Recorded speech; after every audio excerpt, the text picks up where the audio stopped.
নমস্কার বন্ধুরা। তো আশা করছি সবাই ভালো আছো। তো আমরা আগের ভিডিওগুলোতে আমরা আলোচনা করেছিলাম যে ভারতবর্ষের ইংরেজদের আগমন এবং তাদের বণিকের মানদণ্ড কিভাবে রাজদণ্ডে পরিণত হলো, সেই বিষয়গুলো কিন্তু আমরা আগের ভিডিওগুলোতে দেখেছি। অর্থাৎ বাংলা সিরাজদৌল্লাকে হারিয়ে বাংলার মসনদে বসা এবং বাংলার পূর্ণ দেওয়ানি লাভ এবং বাংলাকে কেন্দ্র করে পুরো ভারতবর্ষের নিজের একাধিপত্য আনা, আধিপত্য আনা, সেই আধিপত্য আনা, সেই বিষয়গুলো কিন্তু আমরা আগের ভিডিওগুলোতে আলোচনা করেছি। তো আজ আমরা যে বিষয়গুলো আলোচনা করব সেটা হচ্ছে ভারতবর্ষে ইংরেজরা এলো এবং যখন ইংরেজরা দেখলো যে এই ব্রিটিশ কোম্পানি দেখলো যে ইংরেজদের সরকার যে একটা ব্রিটিশ কোম্পানি যেটা আমাদের এখান থেকে বেরিয়ে গিয়ে এত ভালো একটা বড় দেশকে যদি নিজেদের কন্ট্রোলে আনতে পারে বা শাসন করতে পারে, তাহলে এরা কিন্তু আমাদের মতো ইংল্যান্ডের মতো ছোট দেশকেও শাসন করবে। এই ভয় তাদের মনে জাগলো এবং তারা কি করলো, 1773 খ্রিস্টাব্দে রেগুলেটিং অ্যাক্ট পাস করলো এবং তাতে ব্যবসা মানে যে কোম্পানি তাদেরকে থেকে সরিয়ে ইংরেজ সরকারের অধীনস্থ করে নিল ভারতবর্ষকে। এবার দেখো, নিজেদের অধীনস্থ করে নিয়েছে, এবার তো এখানকার শাসনভার তো তাদেরকেই চালাতে হবে। তো সেই শাসনভার চালানোর জন্য তারা কিছু কিছু নতুন নতুন নীতি কিছু কিছু শুরু করলো। নীতি বলতে কিছু কিছু নতুন নতুন পদ তারা সৃষ্টি করলো, যে এইগুলো সৃষ্টি করবো তার ফলে আমাদের সুবিধা হবে। যেমন দেখো, একটা রাজ্য চালাতে যেমন একটি গভর্নর পদের সৃষ্টি হলো, তেমনি একটা গভর্নর তো একটা পুরো রাজ্যকে কন্ট্রোল করতে পারে, কিন্তু তাকে সাহায্য করার জন্য অনেক ছোট ছোট অনেক পদ চায়, সেগুলো সৃষ্টি করলো কিন্তু ইংরেজরা। তার একটি অন্যতম হচ্ছে নাগরিক সেবা, সিভিল সার্ভিস। প্রত্যেকটি জেলাতে একজন প্রধান থাকবে, সে সেই জেলার সমস্ত ট্যাক্স সংগ্রহ করবে এবং তাকে বলা হবে কালেক্টর। এবং সেই পদটির জন্য সেই পদটির জন্য আজ আমরা পড়াশোনা করছি, সিভিল সার্ভিস। তো সেই সিভিল সার্ভিস পদ কিন্তু ইংরেজদের দাম। কে সৃষ্টি করেছেন? কর্নওয়ালিস। 1786 খ্রিস্টাব্দে কর্নওয়ালিস এই নাগরিক সেবা অর্থাৎ সিভিল সার্ভিসের সূচনা তিনি করলেন। বলা হয় যে ইংরেজরা ভারতবর্ষ থেকে যাওয়ার পর দুটি জিনিস সব থেকে ভালো তারা রেখে যায়। একটি হচ্ছে রেলের লাইন, যেটা সারা ভারতকে এক সুতোয় গেঁথে রেখেছে, মানে এখানের মালপত্র এখানে, এখানের মালপত্র এখানে, পরিবহন ব্যবস্থা, যাতায়াত ব্যবস্থা খুব সুন্দর হয়। আর একটি হলো সিভিল সার্ভিস। এই সিভিল সার্ভিস ব্যবস্থার ফলে অনেকের সুফলও আছে, তবে কুফলও আছে, তবে সুফলের পরিমাণটাই বেশি। তো এই নাগরিক সেবা, তো এটা কি হতো, বর্তমানে এখন যেমন পরীক্ষা হিসেবে এখানে চয়ন হয়, ঠিক তেমনই সিস্টেম শুরু হলো যে পরীক্ষা দিতে হবে। এখানে যারা নাগরিক সেবার জন্য করতে চাই অ্যাপ্লাই, তাদেরকে পরীক্ষা দিতে এবং পরীক্ষা দিয়ে তারা কিন্তু এই পদগুলো পাবে। তো প্রথমে বলা হয়েছে যে পরীক্ষাটা হবে কলকাতায়, কিন্তু পরবর্তীকালে ইংরেজ সরকার দেখলো যে কলকাতায় করলে ইংল্যান্ড থেকে যারা আসবে তাদের অসুবিধা হতে পারে, সেই জন্য তারা পরীক্ষাটি শুরু করলো ইংল্যান্ডে। এদের মেন উদ্দেশ্য ছিল যে এই বড় পদগুলিতে কোনো ভারতীয় যেন নিযুক্ত না হয়, সেই জন্য তারা সিলেবাসের গঠন এবং ভাষা সমস্ত কিছু তাদের মতো তৈরি করলো, অর্থাৎ ইংরেজি ভাষাতে পরীক্ষা হতো এবং পরীক্ষাটি হতো ইংল্যান্ডে। ঠিক আছে, তো এরকমভাবে তারা সৃষ্টি করলো। তার ফলস্বরূপ কি হলো, স্বাভাবিক বেশিরভাগ পরীক্ষার্থী যেহেতু ইংরেজ, তাই বেশিরভাগ পেত ইংরেজরা। ভারতবর্ষে তখন খেতে পাচ্ছে না, কে পরীক্ষা দিতে যাবে? জমিদারের ছেলেরা বা কোনো রাজা মহারাজা যদি থাকতো তাদের ছেলেরা যেত, আর এত কঠিন পরীক্ষা বলে সবসময় পাসও করতে পারতো না। তো এই হচ্ছে নাগরিক সিভিল সার্ভিস সেবার কাজ, যা বর্তমানে আজও চলছে এবং আশা করা যায় ভবিষ্যতেও চলে যাবে। তো এই নাগরিক সেবা মানে হচ্ছে ডেপুটি কালেক্টর, আইএস বর্তমান সময়।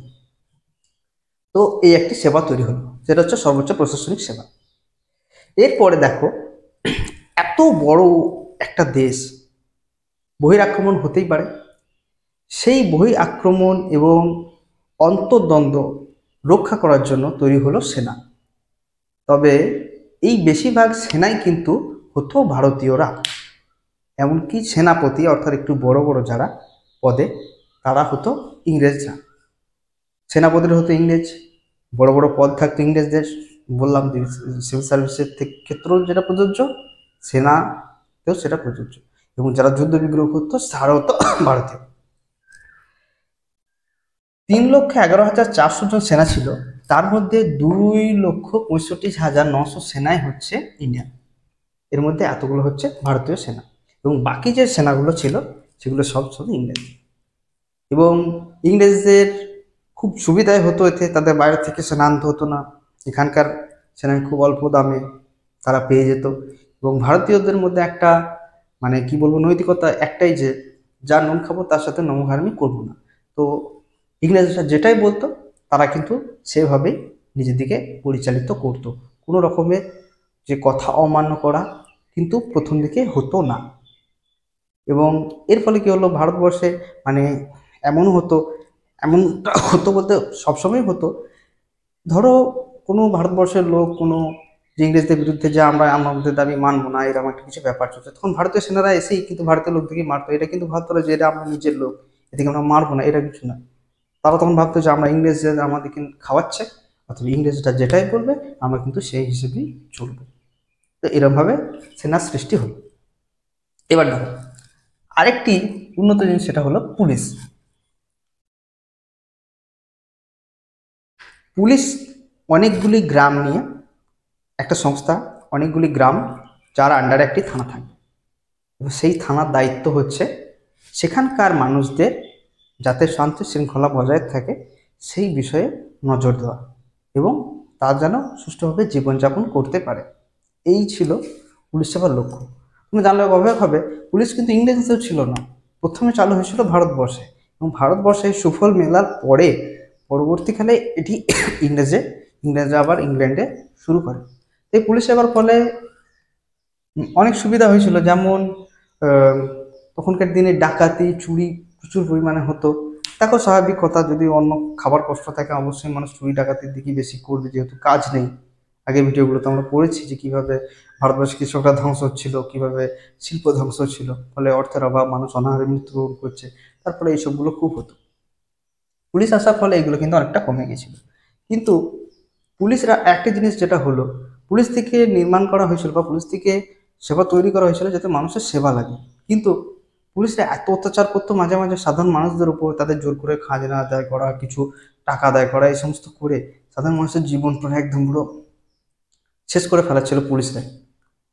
কিন্তু ইংরেজরা কোনো যদি দোষ করতো, বা কোনো ইংরেজ সৈনিক, কোনো ইংরেজ সেনাপতি, কোনো বড় পদের লোক ভারতবর্ষের লোকেদের সাথে কোনো যদি অনাচার ব্যবহার করতো, সেক্ষেত্রে কিন্তু এই পুলিশরা কিন্তু তাদেরকে গ্রেপ্তারও করতো না, এবং তাদের বিরুদ্ধে কোনো আইনে অ্যাকশনও নিত না। তারা কিন্তু যেমন তেমনই থাকতো, বেশিরভাগটা হতো ভারতীয়দের উপর। এই ছিল পুলিশ। এবার হচ্ছে আদালত। দেখো নাগরিক সেবা বললাম, সেনা বললাম, পুলিশ বললাম, এগুলোকে কন্ট্রোল করার জন্য কিন্তু একটা আদালত দরকার। এরা যদি কিছু ভুল করে, মানে করছে না, ভুল করলেও হচ্ছে না, কিন্তু তোমার একটা সিস্টেম রাখতে হবে, তো সেটার জন্য সৃষ্টি হলো আদালত।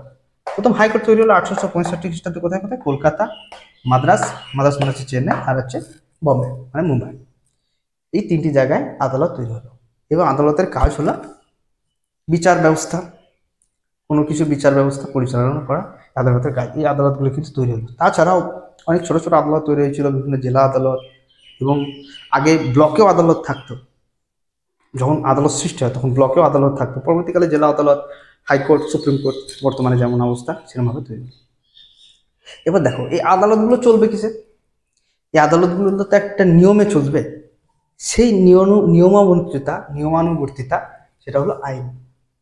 এখানে বলা হতো যে সবার কাছে আইন কিন্তু সমান, সবাই সমান অধিকার পাবে আইনের কাছে।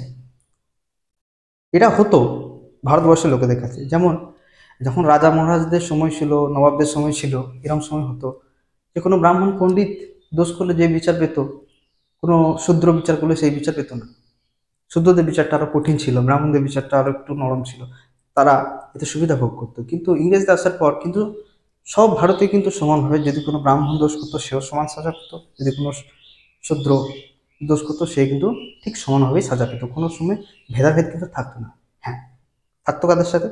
যদি কোনো ইংল্যান্ডের ব্যক্তি, কোনো ইংরেজ যদি সাজা করতো, যেহেতু তাদেরই সব, তাদের বিচারপতি, তাদের থানা, তাদের পুলিশ, তাদের সেনা, তাদের আমলা, মানে হচ্ছে আইএস আইপিএস, তো তারা কিন্তু নিজেরা কিন্তু নিজেদের সাজা দিয়ে করতো না, কিছু ভুল করলে তারা কিন্তু নিজেরা বাঁচিয়ে যেত। আর এই হিসাবে কিন্তু চলতো। তাছাড়া এর ফলে সে তো একটু হতোই, কিন্তু তবু অনেক সুবিধা ছিল, একটা আইন হিসাবে চলতো, কোনো কঠোর সাজা দেওয়া হতো না। এবং এই আইনগুলো নির্মাণের সময় কিন্তু ইংরেজরা কিন্তু অনেক ভারতীয়দের সাহায্য নিয়েছে। যেমন হিন্দু পণ্ডিতদের দেখেছিলেন, মুসলিম মৌলবীদের দেখেছিলেন যে বলো যে তোমাদের কি আইন, তোমাদের ধর্মে কি কি আইন আছে, সেই হিসেবে কিন্তু তারা আইনগুলো তৈরি করেছিল। তারা কিন্তু নিজেরাই কিন্তু প্রথমে নিজেরা তো তৈরি করেনি, এনাদের সাহায্য নিয়েছে যে হিন্দু ধর্মে কি কি আইন, বিয়ের, ডিভোর্সের, মুসলিম ধর্মে কি কি আইন, সমস্ত কিছু আইনগুলো একসাথে সংবদ্ধ করে, এবং বিভিন্ন ধর্মের, হিন্দু মুসলিম নয়, বিভিন্ন ধর্মের আইনগুলো, কারণ ভারতবর্ষ তো বিভিন্ন ধর্মের দেশ, সেই আইনগুলো একসঙ্গে জোটবদ্ধ করে তারপরে কিন্তু তারা আইনগুলো সৃষ্টি করলো, এবং সে আইন বর্তমানেও চলছে, এখনো চলে। সামাজিক সাংস্কৃতিক নীতি। সামাজিক সাংস্কৃতিক নীতি সমাজ সুধারক বিভিন্ন কাজ। যেমন ভারতবর্ষের আগে অনেক সময় অনেক কুপ্রথা ছিল, বিধবা বিবাহ হতো না, সতীদাহ প্রথা ছিল, গঙ্গার সাগরে সন্তান বিসর্জন, এই সমস্ত কুপ্রথাগুলো কিন্তু ভারতবর্ষের সমাজে প্রচুর হাবি হয়েছিল। সতীদাহ প্রথা সম্বন্ধে একটু বলি। সতীদাহ প্রথা হচ্ছে কোনো কুলীন ব্রাহ্মণের সাথে ৮০ বছরের ধরো কোনো কুলীন ব্রাহ্মণ, তার সাথে ১২ বছরের, ৮ বছরের, এরকম খুব অল্প বয়সী মেয়ের বিয়ে দিয়ে দেওয়া হতো। বৃদ্ধ ব্রাহ্মণটি মরে যেত, এবং এই যে নবযৌবনা যুবতী বা এই বালিকা থেকে কৈশোরে কিশোরে পরিণত হচ্ছে, সেই মেয়ে তখন কিছুই জানিয়ে না, তাকে ওই স্বামীর সাথেই চিতাতে দিদা হতো বা আগুনে পুড়িয়ে মারা হতো। এবং যাতে কোনো শব্দ না আসে সেই জন্য ঢাক ঢোল পিটিয়ে শ্মশানে ঢাকা হতো, যাতে মেয়েটির কান্নার আওয়াজ যেন পার্শ্ববর্তী গ্রামে বা জনবসতিতে যেন না পৌঁছায়। সেগুলো হচ্ছে সতীদাহ প্রথা। আর গঙ্গা সাগরে সন্তান বিসর্জন কি? গঙ্গা সাগরে সন্তান বিসর্জন হলো কোনো মায়ের যদি সন্তান না হতো, তো গঙ্গা সাগরে মানসিক করে আসে যে এখানে যদি আমাদের সন্তান হয় তাহলে সেক্ষেত্রে আমরা প্রথম সন্তানটা এখানে বিসর্জন দিব। তো এরমভাবে ছিল গঙ্গা সাগরে সন্তান বিসর্জন। এইসব প্রথা। বিধবা বিবাহ ছিল না, বিধবাদের যদিও সতীদাহ যাদের হতো না তাদের সারা জীবন ওই সাদা থান পরেই কাটিয়ে দিতে হতো নিরামিষ খেয়ে, এই প্রথাগুলো কিন্তু ছিল। তারপর নারী শিক্ষা, নারীদের শিক্ষার কোনো ব্যবস্থা ছিল না। পরবর্তীকালে কিন্তু ভারতবর্ষের বিভিন্ন সমাজ রাজা রামমোহন রায় সতীদাহ প্রথা এবং ঈশ্বরচন্দ্র বিদ্যাসাগর বিধবা বিধবা আইন, এই সমস্ত কিছু পাস করে তারপর কিন্তু মহিলাদের অনেক সুবিধা করেছিল।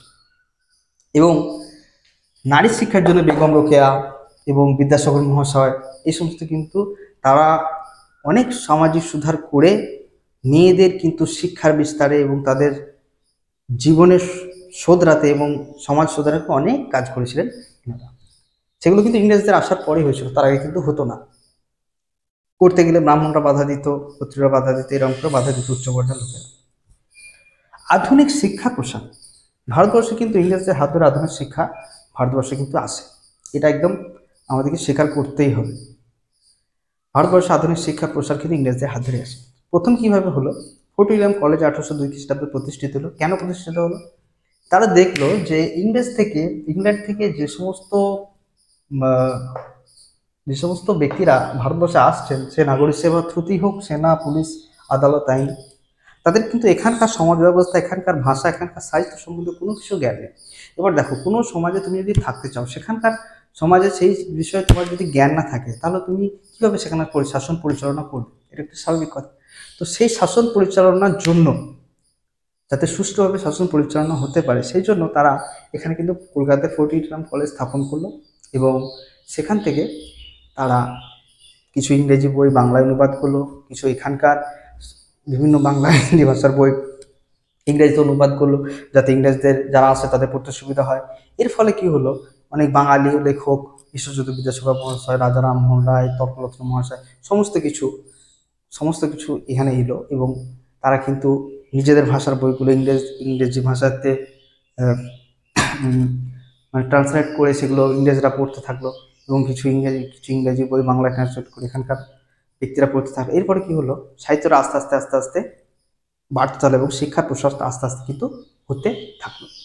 তো এইভাবে আস্তে আস্তে ভারতবর্ষের শিক্ষা, সেনা, পুলিশ, আদালত এবং আস্তে আস্তে শিক্ষার ব্যবস্থা শুরু হলো এবং সুস্থ সমাজ গড়ার দিকে আস্তে আস্তে কিন্তু এগিয়ে চলেছে। হ্যাঁ, একটা কথা বলা হলো না, যে এই নাগরিক সেবা কিন্তু ভারতবর্ষের মধ্যে সব থেকে প্রথম পেয়েছিলেন সুরেন্দ্রনাথ ব্যানার্জি। উনি কিন্তু প্রথম এই সিভিল সার্ভিস পান। তিনি একজন বাঙালি ছিলেন এবং তিনি সর্বপ্রথম এই সেবা মানে দেখান যে হ্যাঁ, ভারতীয়রা এই বিষয়ে পড়তে পারে এবং ভারতীয়রা পড়তে পারে। তো এই যে এগুলো পড়ালাম, এগুলো তোমাদের আমি খুব শর্টভাবে পড়ালাম, যাতে তোমাদের মাথাতে মানে ঢুকে যায়, মস্তিষ্কে খুব একদম কনসেপ্ট ক্লিয়ার হয়ে যায় যাতে। কারণ এইগুলো যেগুলো পড়াচ্ছি এগুলো তোমরা অনেক বড় হয়েছো, তোমাদের কনসেপ্টগুলো ক্লিয়ার লাগবে। আর এই পরীক্ষায় মেন বিষয় হচ্ছে কনসেপ্ট ক্লিয়ার। যত বুঝবে, যত নিজেরা সেই হিসেবে তৈরি হতে পারবে তোমরা। আর এগুলো পড়ার পর তোমাদের যার কাছে যেই বই আছে তোমরা সেগুলো একটু পড়বে, আশা করছি তোমাদের ক্লিয়ার হয়ে যাবে। তো পরের ভিডিওতে আমরা অন্য বিষয়ে আলোচনা করব। আজ পর্যন্তই, নমস্কার।